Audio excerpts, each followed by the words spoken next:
Bienvenue à l'interview du Monde du Chiffre. Aujourd'hui, je reçois Antoine de Riedmaten, président du groupe Inextenso. Avec lui, on va parler de l'entreprise, de sa stratégie et de ses perspectives. Antoine, bonjour. Bonjour Samaria. Merci de répondre à nos questions aujourd'hui. Pas de problème. Alors, vous êtes président du groupe Inextenso qui est en pleine croissance. Vous avez enregistré, je crois, 650 millions d'euros de chiffre d'affaires. Et vous ne cessez de faire des rachats, de faire de la croissance externe.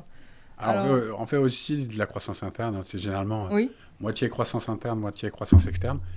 Mais c'est vrai que depuis nos débuts en 91, où oui. lors de notre premier exercice, on avait fait 10 millions d'euros de chiffre d'affaires, Ah oui. il s'est Il y a passé du quand chemin, même là. beaucoup de choses, et Oui. notamment 250 opérations de croissance externe. Alors, comment vous expliquez cette croissance tous azimuts qui réussit, à ce que je vois, malgré le contexte qui semble difficile, le contexte économique, géopolitique. Ce qu'on entend par ailleurs, c'est que c'est difficile, alors que vous explosez.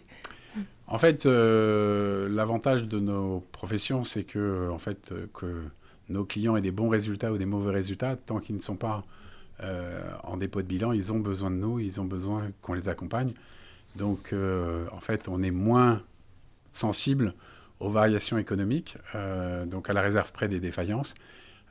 Et puis, nos rapprochements, c'est lié aussi au fait que les experts comptables se posent beaucoup de questions. Aujourd'hui, la facture électronique, l'IA, et donc un certain nombre d'entre eux font le choix de rejoindre une structure comme la nôtre, qui a une stratégie, qui a une marque forte, qui a donc des compétences dans différents domaines avec des spécialistes. Et donc, c'est le choix qu'ils font. Avant d'en venir aux enjeux du métier que vous avez évoqué, à savoir l'IA et la facturation électronique, je voudrais qu'on parle des ressources humaines, parce qu'il semblerait que le secteur ait du mal à recruter. Et vous avez recruté, je crois, 1400 collaborateurs en 2025, et vous ne cessez de recruter. Comment vous faites? Alors, en fait, dans les recrutements, je pense qu'il y a deux catégories assez différentes. Le recrutement de débutants et le recrutement de confirmés. Tout le monde voudrait recruter quelqu'un qui a 4-5 ans d'expérience, qui maîtrise bien tous les sujets, etc. Effectivement, ces personnes sont rares et on a, comme les autres, des difficultés à les recruter. Par contre, au niveau des débutants, avec des entreprises qui recrutent moins, je pense qu'il y a tout à fait la place pour recruter donc des débutants, les former et en faire les expérimentés de demain. Je pense même que c'est un peu une responsabilité que l'on a à une période où beaucoup de gens disent je recrute moins de débutants parce qu'avec l'IA, avec l'automatisation, c'est l'informatique qui va faire le travail des débutants. Je pense qu'en tant qu'entreprise d'une certaine taille, c'est notre responsabilité aussi de donner du travail aux jeunes d'aujourd'hui, les aider à grandir pour demain. Donc voilà, nous on recrute autant qu'avant. Vous parlez de recruter des jeunes. Est-ce que le profil des salariés que vous recherchez, parce que vous avez parlé d'IA, d'intelligence artificielle, de digitalisation accrue, est-ce que ce sont plutôt des profils qui sont à point dans ces secteurs-là ou vous les formez? Alors, il n'y a pas beaucoup de gens qui sortent d'école en étant spécialistes facture électronique et intelligence artificielle. J'imagine. Et donc, du coup, c'est à nous de les former. Oui. Donc, ce qu'on recherche de plus en plus, c'est la capacité d'adaptation des gens que l'on recrute. C'est leur volonté d'apprendre, leur curiosité, pour que on puisse les amener à évoluer dans ces domaines. Ce qu'on recherche aujourd'hui, c'est d'abord une base comptable. Donc ça, il y a un certain nombre de formations qui les forment très bien. Mais on cherche aussi quelqu'un qui ait un sens du contact, un sens commercial, parce que nous avons fait le choix donc, d'avoir des agences de proximité, d'avoir des équipes en contact régulier de leurs clients. Et donc pour ça, il faut avoir des qualités humaines aussi. Justement, comment vous composez comment vous intégrez l'IA dans vos métiers et puis aussi comment vous abordez la facturation électronique qui, dans quelques mois, enfin non, ça y est, c'est en septembre, voilà, pardon, ça va être obligatoire, j'imagine. Bon, vous êtes un grand groupe, vous êtes bien avancé, mais comment vous composez avec tout cela? Alors, donc, sur l'IA, le choix qu'on a fait, c'est déjà d'aller chercher des spécialistes à l'extérieur de notre groupe et même de notre secteur. Donc, on a recruté pour la data quelqu'un qui venait donc du secteur de la santé, donc qui avait l'habitude de gérer beaucoup de données très confidentielles. Et pour l'IA, on a pris quelqu'un de la grande distribution donc quelqu'un qui avait travaillé sur des projets IA, qui avait des ROI très court terme et très direct.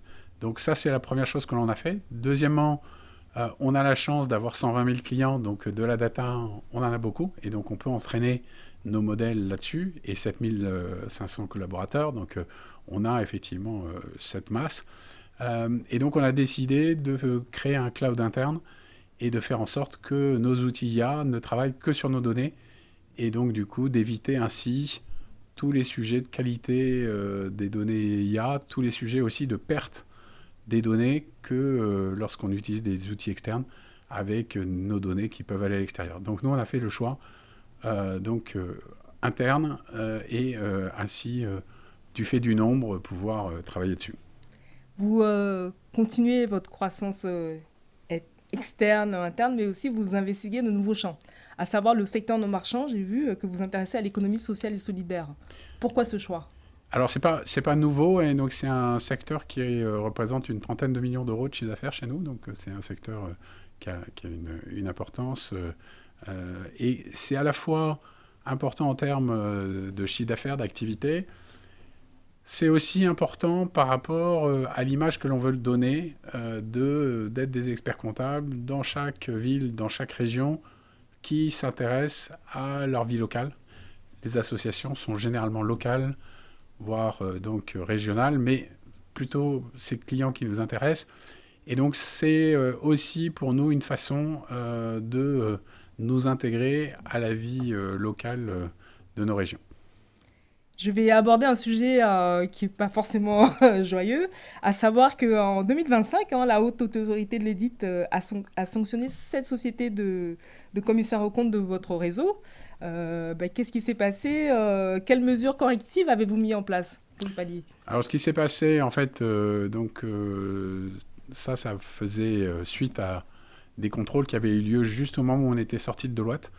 Donc une période où on a à la fois dû changer de logiciel, changer de méthode par rapport à ce qui était chez Deloitte, puis le Covid qui est arrivé, donc pas la période où on était le plus en forme. Donc effectivement, on avait des zones d'amélioration. Et ce qui s'est passé depuis, c'est qu'on travaille sur ces zones d'amélioration en s'entourant à la fois de spécialistes. Donc on vient de recruter notre responsable qualité chez Deloitte pour là aussi être sûr qu'on est à jour des meilleures exigences de la profession. Sachant que le contexte actuel est tendu, le contexte géopolitique, national, beaucoup d'instabilité qui est dénoncée par la plupart des entreprises actuellement.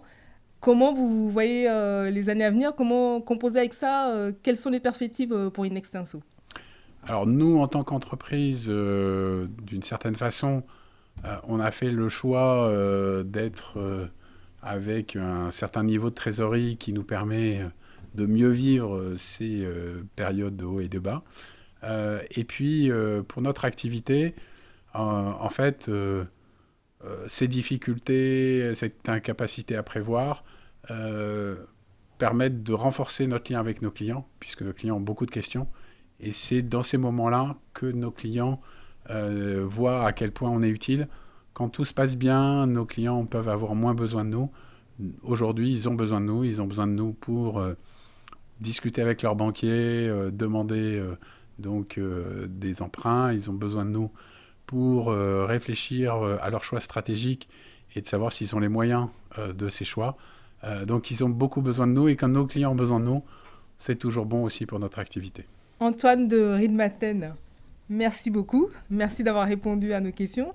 Je rappelle que vous êtes président du groupe Inextinso. Merci. À très bientôt. Quant à vous, je vous retrouve bientôt pour une prochaine émission.